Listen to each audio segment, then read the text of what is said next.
Center for Global Health in the College of Medicine. Thank you for joining us for this special lecture today. We celebrate Cancer Day, as every year at the beginning of February. And we decided to have, to honor this day by actually having a speaker, a special speaker for today.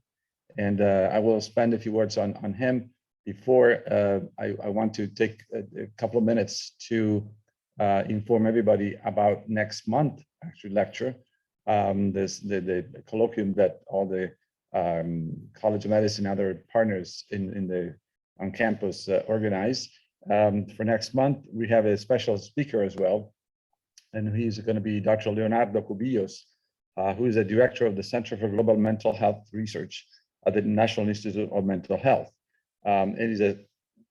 We are extremely honored and glad to have him as a speaker because of his experience, not only in mental health, but also in health policy. He worked before joining Dartmouth Medical School, where he is right now. He also was at the World Bank in Latin America. He has an expertise in economics of global health as well. And he was advisor to the Ministry of Health of Colombia before that. So we are looking forward to next month's speaker. Next month lecture will be on March 2nd, still at 12 o'clock Wednesday. So today we decided to, as I said before, to honor a Cancer Day by having someone on the ground to explain and to tell us about the challenges of treating patients with cancer in a low middle income country. And I'm particularly delighted to have Dr. Bishesh Poudyal, who's professor of hematology at Civil Service Hospital in Kathmandu in Nepal, and he's also a faculty professor of medicine at the National Academy of Medical Sciences in Kathmandu. That is the oldest medical school in Nepal.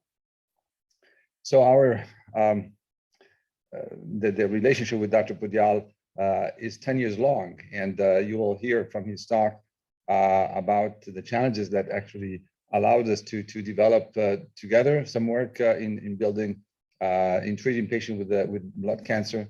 But also, I have to say, as main way to introduce Dr. Poudyal, that actually I have learned a lot from him, and I've learned how resilience and human skill really in global health are probably the most important investment that you can do.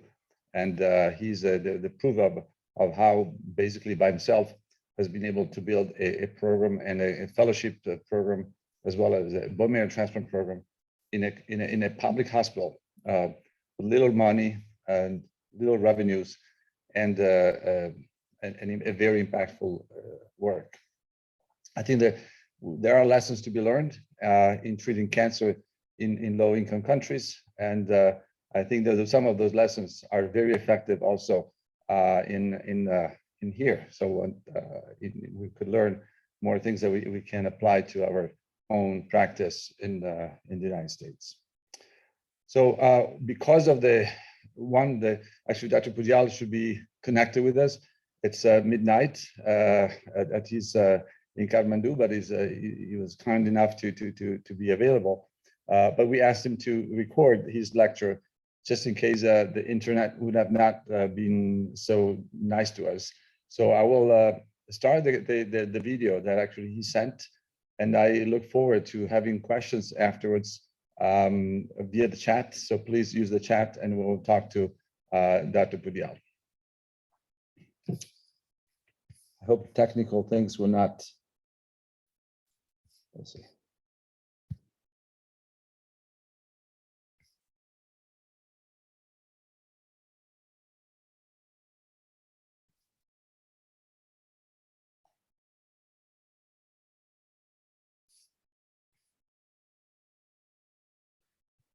I don't know if there's I cannot hear the audio. Maybe Jeannie can help me out here.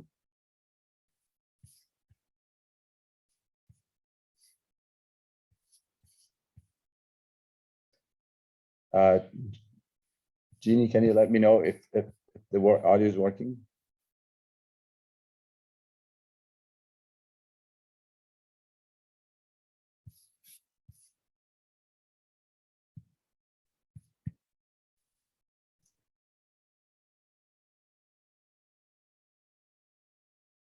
Any suggestion?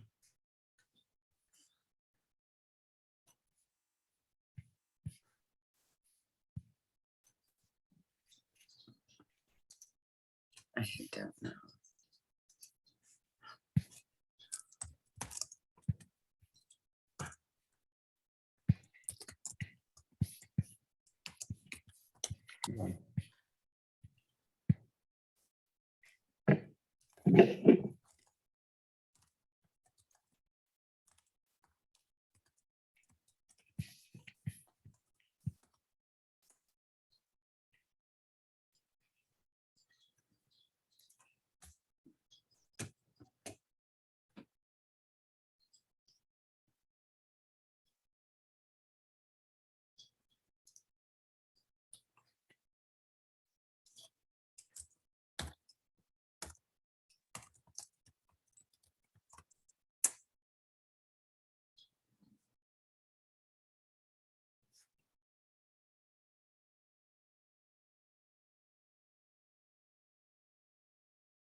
Thank you very much for the invitation. I'm delighted and honored to participate in this colloquium series.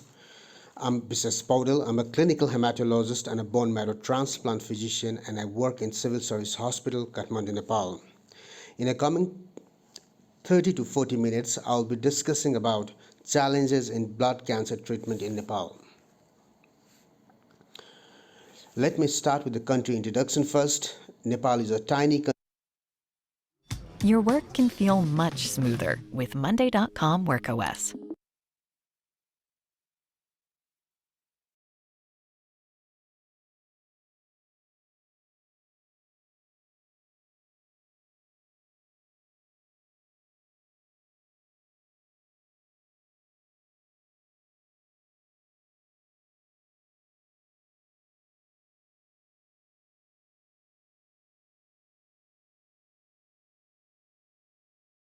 I work in Civil Service Hospital, Kathmandu, Nepal. In the coming 30 to 40 minutes, I'll be discussing about challenges in blood cancer treatment in Nepal. Let me start with the country introduction first. Nepal is a tiny country sandwiched between India and China and known to the world because of Mount Everest and its unique triangular national flag. Nepal has 8 out of 14 mountains in the world above 8,000 meters. Nepal is very well known for the beautiful lakes and its wildlife, and Nepal is a birthplace of Lord Buddha. Nepal has a population of 30 million people spread over 147,516 square kilometers. Kathmandu is the largest urban center in Nepal and is the capital city of the country. Although a small country in terms of area, Nepal is home to 126 different ethnic groups speaking 123 different languages. Talking about economy, literacy, and life expectancy, 25% of total population lives below the poverty line. Its literacy rate for population above 5 years of age is just under 66%, 75% for males and 57% for females. The life expectancy at birth is 70 years. That is 68 years for males and 71 years for females, according to the recent World Bank data. GDP per capita is below $1,200 US. The healthcare system of Nepal is overwhelmed with infectious and communicable diseases. Nepal spends 5.8% of GDP on healthcare cost. If you compare this with the Western world, it is very low.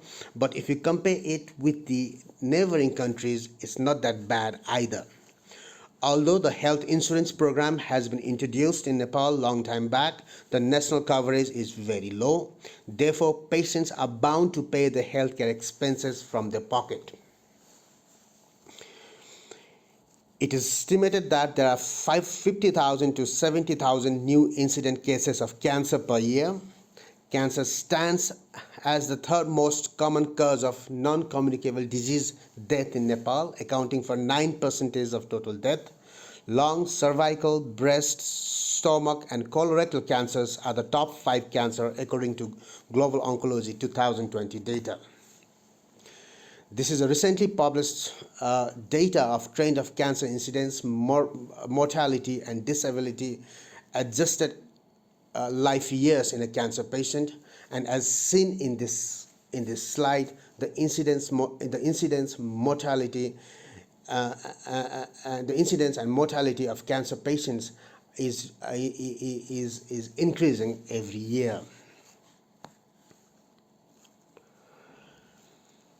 So talking about burden of hematological malignancies in Nepal, this is a data published from Civil Service Hospital, and you can see acute leukemia tops the list.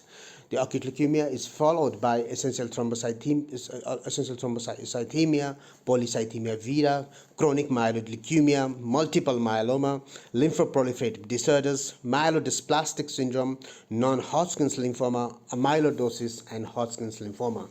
So what are the challenges that we face while managing hematological malignancies in Nepal? So number one challenge is the shortage of healthcare workers. We have very few hematologists, very few hematopathologists, and very few nursing staffs who are trained in hematology and oncology. We have very few diagnostic centers are equipped with flow cytometry, immunohistochemistry, molecular, and cytogenetic services. We not only lack dedicated healthcare workers, we also have a shortages of helping hands in our medical field. For example, we have a very few trained biomechanical engineer who can handle our instruments. We had a very bad experience few years back when our HEPA filter system broke down. Our local engineers were not able to fix it, and therefore we had to call engineer from Singapore to fix our HEPA filter system. Another challenge that we face in our day-to-day practice is unavailability of medicines. Our pharmaceutical company does not manufacture chemotherapy and high-end antibiotics.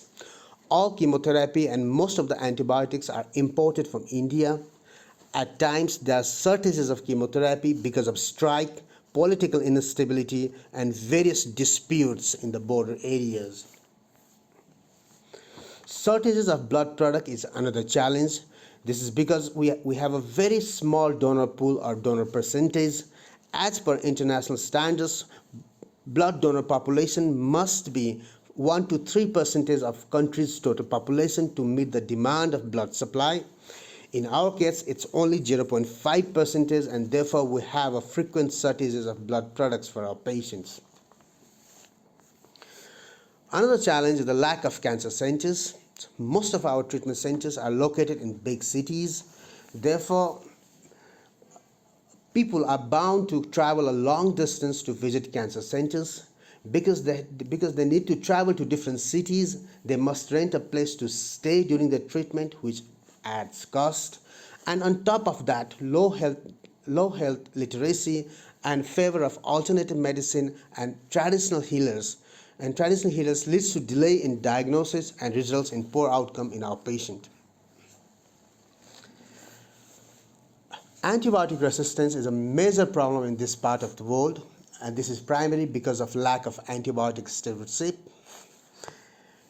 This is our study of antibiotic resistance pattern in patients with febrile neutropenia undergoing chemotherapy in our center.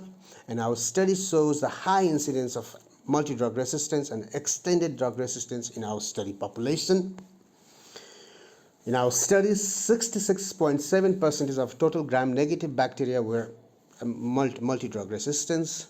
Similarly, 33.3% of gram-negative bacteria were extended drug resistance, and most of the Klebsiella and E. coli were multi-drug resistance. Fungal infection is another challenge. There are reports of high incidence of fungal infection from Asian countries. Recent Indian study reported a high incidence of fungal infection despite use of posaconazole and voriconazole as a prophylaxis in hematological malignancies. And our own study using fluconazole as a prophylaxis for acute myeloid leukemia reported a fungal infection of 65%. Financial toxicity is a major challenge for us.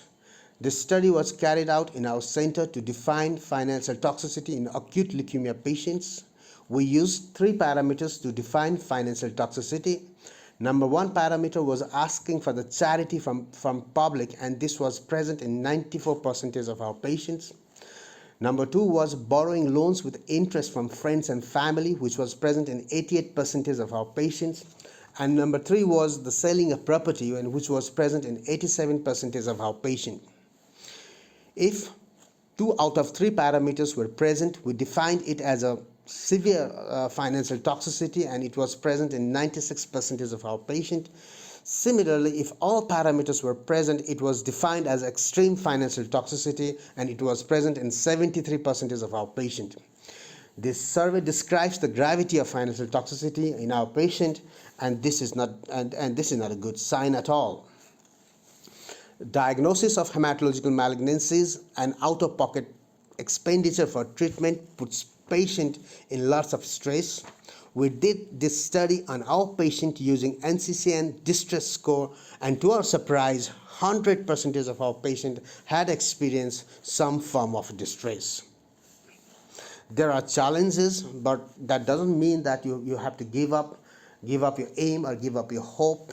And as rightly said by Michael Jordan, obstacles don't have to stop you. If you run into a wall, don't turn around and give up. Figure out how to climb it, go through it, or work around it.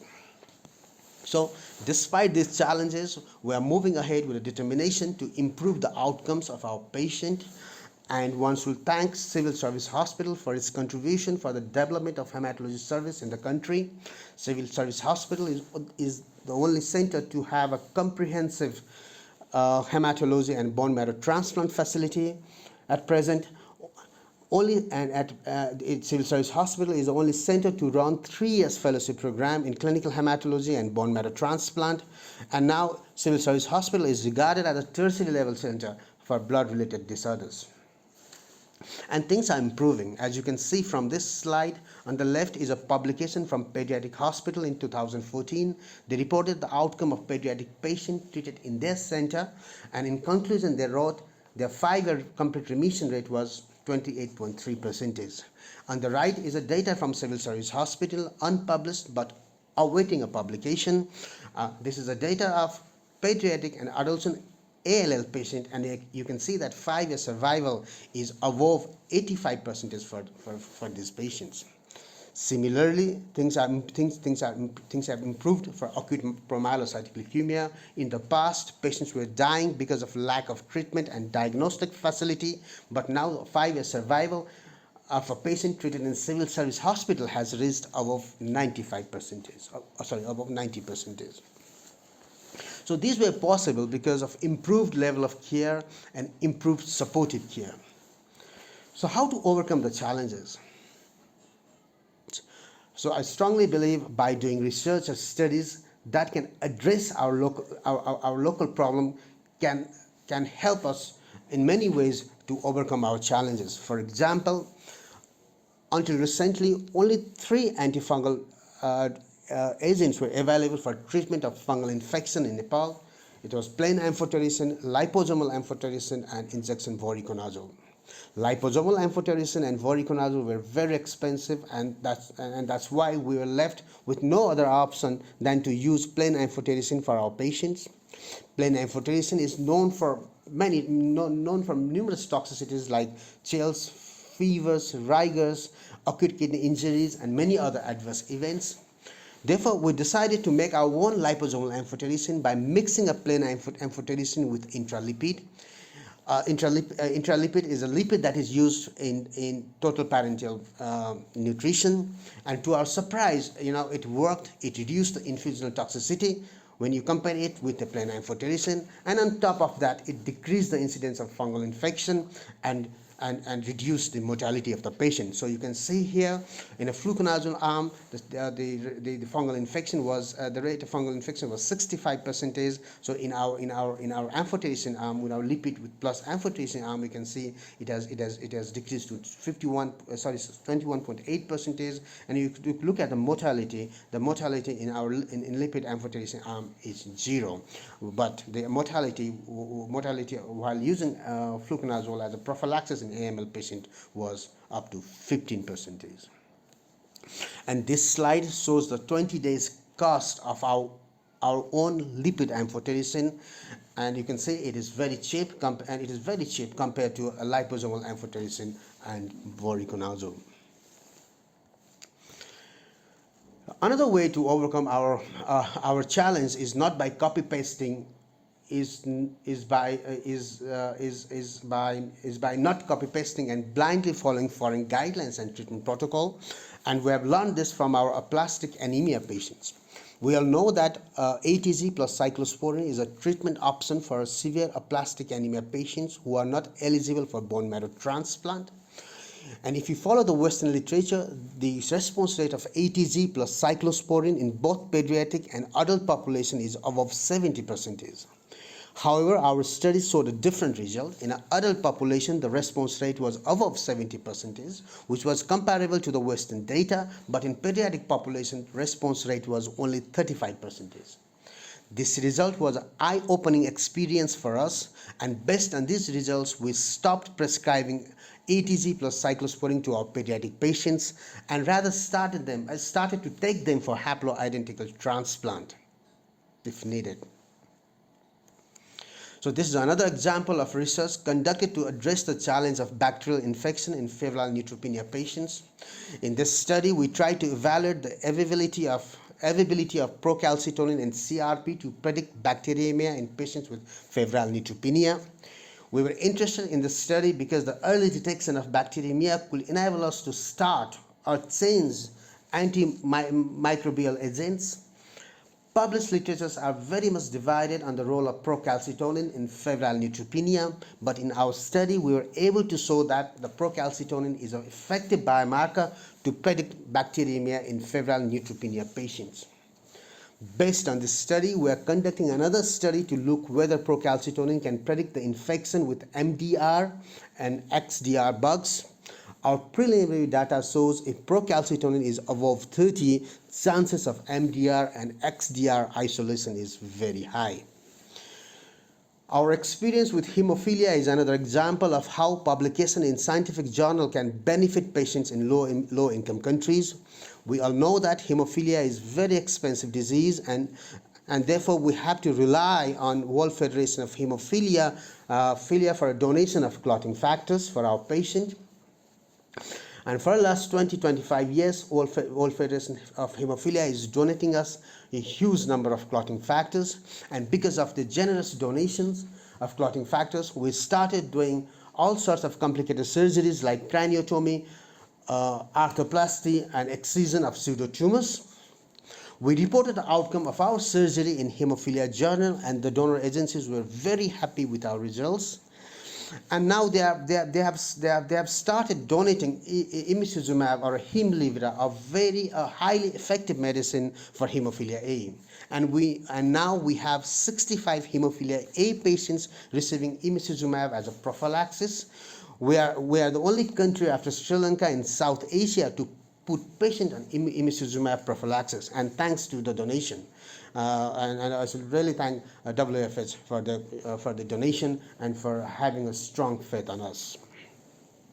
And the story doesn't stop here. We are now participating in a gene therapy trial conducted by St. Jude Children's Hospital for our hemophilia B patients.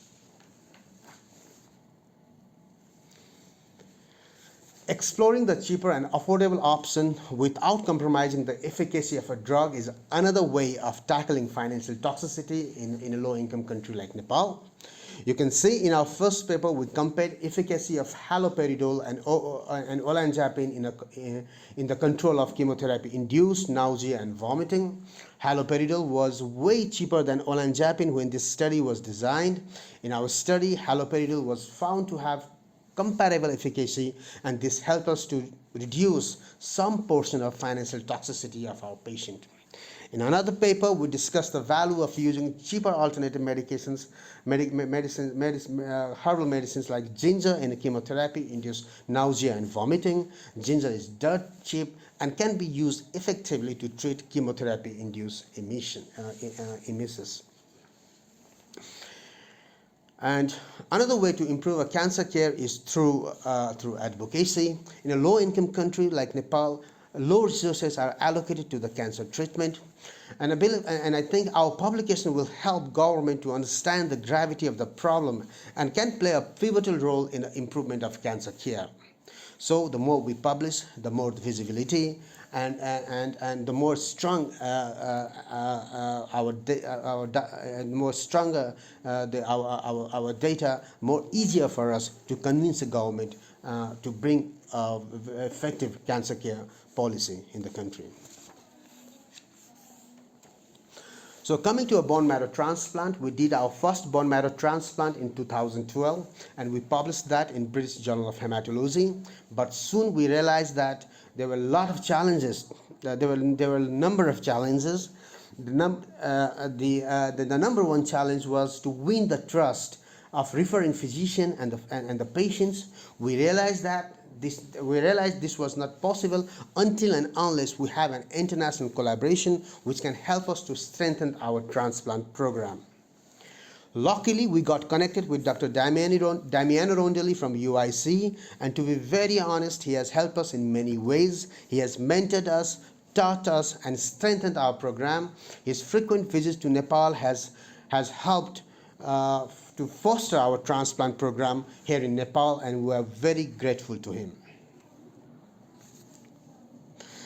And this is our paper that got published in Transplantation and Cellular Therapy, and it featured how UIC has partnered with Civil Service Hospital to establish a transplant center.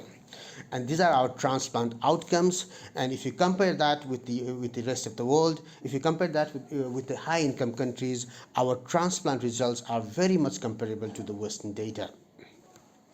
And our transplant cost is very low and is cheapest in the world. So if you compare our transplant cost with the neighboring country, we do transplant in a much lower cost. And if you compare our transplant cost with the US, then you will be surprised, because I think in the US the transplant will cost around $250,000 to $500,000. But here in Nepal, we are able to do it in $6,000 to $13,000 US dollars. But if you look back, the establishing a transplant center in Civil Service Hospital was a very complicated procedure, and it was a kind of a nightmare for us. Right after signing MOU between UIC and Civil Service Hospital, two major catastrophic events delayed our project. Number one was the earthquake, which was devastated much of our infrastructures, and more than 10,000 people died during that earthquake. And another one, right after the earthquake, there was an Indian government embargo, and because of these two events, our transplant program got delayed for a year. Despite all these adversities, we were able to start our transplant program in August 2016, and since then we had never looked back. Our transplant program is very well recognized in the world. Last year, Lancet Hematology featured our transplant program, and we are very thankful to Lancet Hematology for this recognition. Recently, we did a study to find out socioeconomic determinants of our transplant patients. In this study, we found three factors were impacting a life after bone marrow transplant in our patients. Number one factor was a distance from civil service hospitals, from the civil service hospital. The most of them had to travel a long distance to reach hospital. Number two was a loss of caregiver job and a loss of income in the household due to a caregiver assistance to the patient. And then number three was a cost involvement in the management of post-transplant complications like cytomegalovirus and expenses related to the blood transfusion. And in the upcoming slides, I will explain how we are trying to mitigate all these complications. We also organized a global BMT conference in Kathmandu 3 years back. 3 years back to share our experience and to learn from our neighboring countries. Our challenges were very much comparable with their challenges in the terms of cost, infection, and lack of healthcare providers, and so on. So then came COVID in 2019, and COVID was a big challenge, but it didn't stop us either. So during COVID, because of national lockdown, patients were at risk of delayed consultation, admission, and missing scheduled chemotherapy. We didn't have a proper telemedicine service in our center that time. Therefore, we used a Viber app, which is like WhatsApp, to communicate with patient and help them for the treatment. With this approach, no one missed scheduled chemotherapy, and the patients were very happy, and they even advised us not to stop this service after COVID pandemic, because they found it very easy and very convenient, and they found it very convenient to talk with their treating physician. So how to move forward to overcome all these challenges? I think we need to train more and more manpower, more and more manpower. We need more hematologists. We need probably more than 50 hematologists or hematopathologists in this country, and we can do that. We can reach that number only by training a new generation of physicians. We need government support to build more and more cancer centers all over the country. We need government support to promote our pharmaceutical industry. We also need government support to help to introduce efficient blood banking service in the country. We need more international collaborators like Dr. Damiano Rondelli to uplift our healthcare. And we also need the help of Nepali physicians who are working abroad. For example, like Dr. Gisal, for example, like Dr. Bisal Gewali. So Dr. Gewali is working very hard to improve cancer care in Nepal through his ASCO grant. Dr. Bisal and Karnal Academy of Medical Science, a university based in a rural area of Nepal, is introducing a one-year oncology program for our general practitioners. In Nepal, general practitioners are the real heroes because they are usually posted in the rural areas. They are the physician, and they are the only physician in that part of the country. So one-year training of general practitioner in the field of oncology can help many patients locally, and will ultimately help to improve patient outcome and reduce the financial burden of our patients. And finally, how we plan to tackle the financial burden. Well, so we have founded a U Foundation to tackle the financial burden, and we have founded it last year.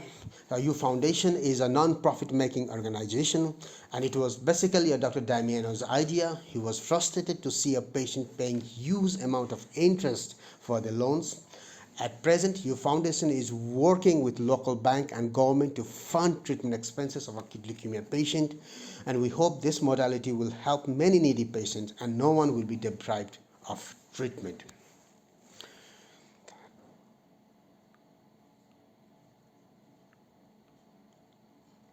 I would like to thank the organizers for giving me an opportunity.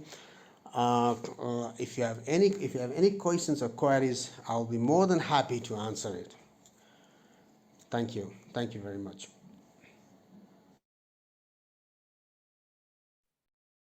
Okay, I think we are back together. I want to apologize to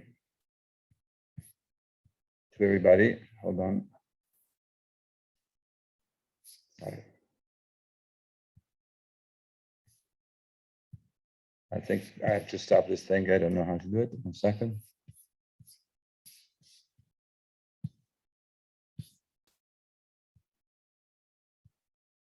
Okay. I hope you're hearing me. I see two of my names on the screen, so I hope it's working. I want to thank, actually, I think the other one is probably Dr. Poudyal, who's connected from Nepal. Bishesh, are you on the call? Yes. Okay, Hi. great. So hi, Bishesh. He's connected with my link, so you see my name. But thank you very much, Bishesh. We listened and we watched your video. It was very well done, and thank you for your effort. You've been, I think, the history of medicine in Nepal owes you a special seat in the list of people who made a difference there. We welcome questions in the chat if anybody wants to ask question to Dr. Poudyal. I want to start asking you, Bishesh. No, you showed a lot of things that had happened in Nepal, a lot of efforts to put together a program that cannot be only done by one person, although you are the main actor, the main responsible for this. But how did you engage and involve other people in your hospital, your team, hospital, laboratory, doctors, nurses, to follow your dream?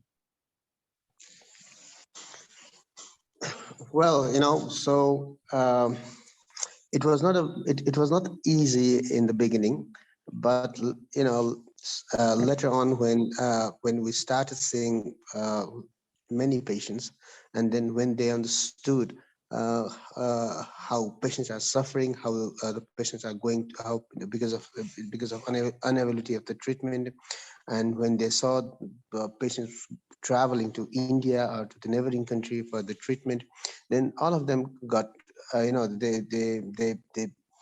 became motivated, and then and then we started we just thought of starting hematology service, and all the motivated people that came around, and so it was like that. So it's I think it's when you don't have anything over here, and when you see the patient suffering, and then and patient dying in front of you, and I think that is the reason. I have not done anything, that this not it's not like I have asked them to do this or to do that. It all came from within, that. So it's probably it's a it's a duty as a physician, as medical, as a doctor. So that I think it's the feeling from inside to help the needy people. So That's great. Thank you. So I know the questions is I think we have a little bit of time. So and actually I'm asking you, and I don't know the answer, even if I've been to Nepal many times. Is there a cancer registry? I mean, most of the research and most of the advances in an epidemiology setting or in a population study that can be done in the country is based on data, reliable data on incidence and prevalence of cancer, every type of cancer. Is there a cancer registry that you participate in for the blood cancer, but that you're aware also of solid tumors in Nepal? Well, there are two types of cancer registry. One is hospital-based cancer registry, and another one is a population-based cancer registry. But we have our own registry. So last year we had an MOU with Queen's University at Canada. So since last year we are working on that registry, and so far we have our acute leukemia registry. So this registry is the hospital-based registry, and we are working with Queen's University at Canada for this registry. Thank you.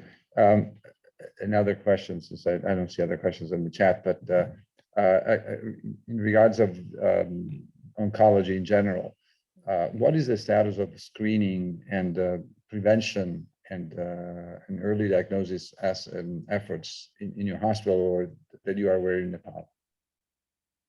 Well, there are many screening programs in Nepal, especially for cervical cancers. And because we don't do solid tumors, because I'm really sorry. I don't, I don't have I don't have I don't have an idea about it. But what I see and what I read from other hospitals, from other cancer hospitals, I believe that there are screening programs for cancer patients in Nepal.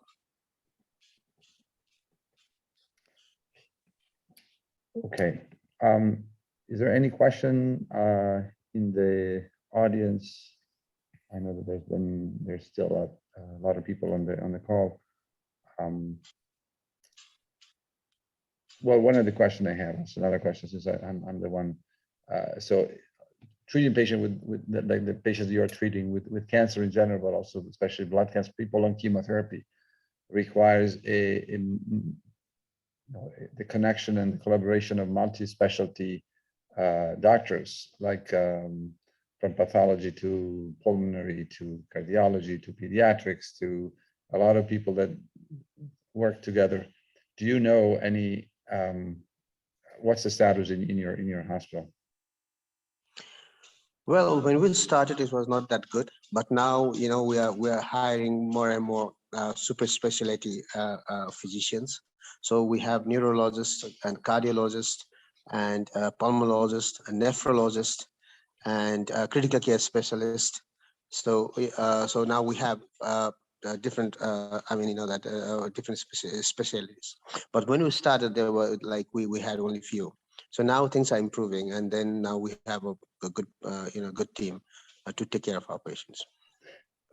So there's a question in the chat that I want you to answer. It's how did you identify Dr. Rondelli as an international partner or resource in your program? Well, it's a long story. I mean, when we started our transplant program, and then as I've said, that we're looking for international collaborators. So I was, I was searching whether any other hospitals in Nepal are thinking, any other hospital in Nepal is thinking about starting a transplant. Then in the internet, I mean, when I was, I just saw the name of Binetara Foundation. And the Binetara Foundation was helping Bharatpur Cancer Hospital to establish a transplant center. So I mailed the founder of Binetara Foundation, and then he introduced me to Dr. Damian Rondelli. There you go. And the rest is history. So another question from Steve Wine, the director of the Center of Health. Is asking, can you describe further the family, social, and cultural challenges in getting individual patients and families to participate in BNT, and how did you overcome them? Well, we haven't encountered many problems with the culture things.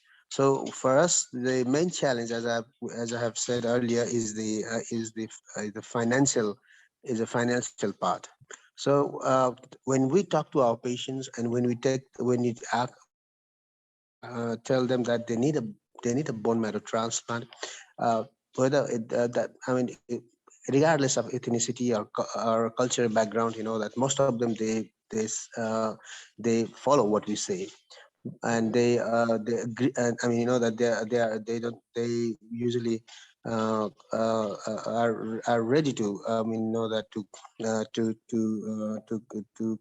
go with transplant.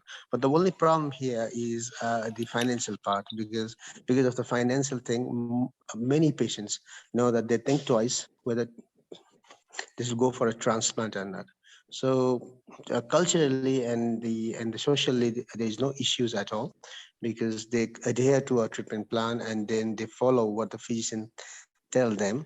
But as I've said earlier, the most important barrier is the cost So, for the treatment. Bishesh, following up on this question, I know from our experience actually, and I find these a little bit different from India, for example. So, a family, when there's a diagnosis of patients with leukemia, with a cancer, or the need for a very expensive treatment, the family has to decide whether they can afford, whether the criteria they pick, whether to go forward and face a possible challenging financial toxicity and poverty afterward is based on criteria that every family has to decide. How many people are in the family, what the age of the patient, what are the chances of survival. And we talked about this before. So how do you see this, and how this changes in your experience across families and maybe background, ages? No, well, it's so in Nepal, it is quite different from what is it in India. So here it's like, the fact, I've never experienced family denying bone marrow transplant because of, because of other things. So for them, most important, as I've said, there's a financial thing is the most important thing for them. But when we talk to them and then we ask, we defer them for a transplant, or we take them for a transplant, only few patients have deferred the transplant. They somehow manage the money from through the charity, as I've shown in my presentation, and it's so. I have not experienced those things in our patients. They almost everyone is like, they're eager to go ahead with transplant, and I've not faced those things in our practice. Thank you. One more question. What do community education efforts look like in Nepal, especially since cancer diagnosis can be strenuous for not only the patient but family as well? So what is the community education initiatives that you have seen? Well, when someone is diagnosed with cancer in Nepal, that's it's a very it's a because of the cost involved in the treatment and many other things, that patients and the patient relatives are very much stressed. And unfortunately there is no such social uh, as you have what you call that, the social services, or things like that. So Social it's like workers. yeah, yeah. So it's a quite devastating experience for them when someone is diagnosed with cancer. But it's that everyone thinks and then when it's only about the cost of the treatment, that they are much worried about the cost rather than anything else. And but as I've said, that people are quite friendly over here. People are quite that most of the money for the treatment comes from the people who are working outside Nepal, because we have many our main income and our finance. I mean, our economy depends on the remittance from the migrant workers. So they post. They're in the social media that they are diagnosed with the cancers, and they don't have enough money to Okay. and the people who all people who are working abroad, they usually help these patients. Raise the fund, and then and the people and the patient gets gets money and they come for the treatment. So in a community, it's it's not, I mean, we don't have that sort of social service kind of thing, or social things. So it's Another question, actually, that is interesting and actually makes another difference with India, but it's based on your experience, outcomes and low cost. Have you considered promoting medical tourism to help raise funds? not yet, because we are in a very early stage to do so, because of our infrastructure and many other hurdles. So we have not, that was where we thought about it a long time back, but we have not started yet. Yes, and I can add a couple of things here. One is, as you said, there are only right now 2 rooms for transplant in the transplant unit that you have does not allow to increase by a lot the volume right now. But also to promote medical tourism, it requires an infrastructure of organization, and that's how India actually works. So I would expect, for example, that many patients from India would come to Nepal to have a transplant, because India, although is cheaper than here, but is probably double or more the cost for a transplant than what you have in Nepal. So, and that would create some political tensions between India and Nepal in your work. Yes, so far we have transplanted two Indian patients and one Bangladeshi patient, and as I have said, it's way cheaper than in India and then in Bangladesh to get transplanted in Nepal. So I'm very grateful. So I'm sure everybody knows that in Nepal right now the time is almost is 12:30 a.m. So Bishesh has been so gracious and nice to stay with us. I would say there's another, probably one of the last questions that Steve is asking. How can this innovative work in BNT drive other advancements in global oncology? What do you think? How to replicate this model in other areas, in other setting of global oncology that you can imagine? Well, I think that it all depends upon the collaborators. I mean, that if your collaborators is great enough, if they are willing to help, then this is very much possible.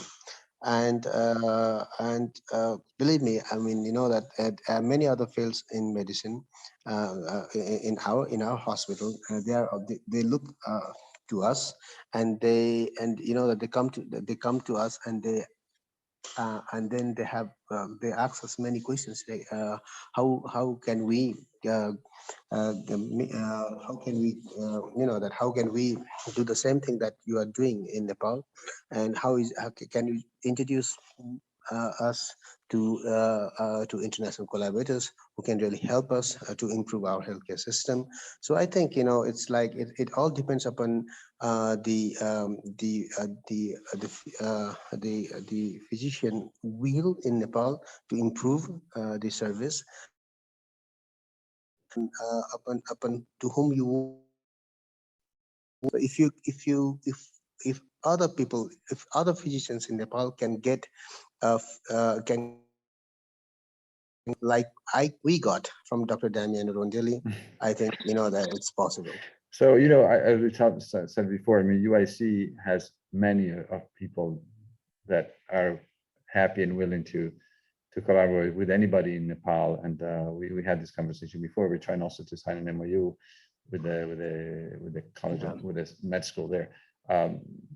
Please be aware that actually not only medicine, but also through pharmacy, nursing, any kind of healthcare providers, there's a huge effort to support.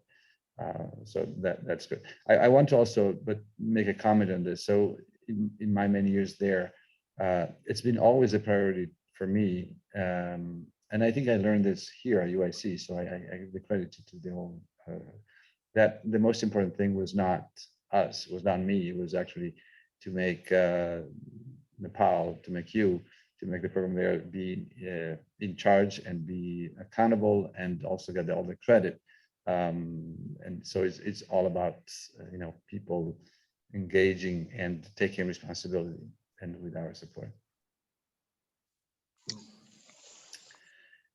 So if there are no other questions, I think we can send Dr. Poudyal to sleep.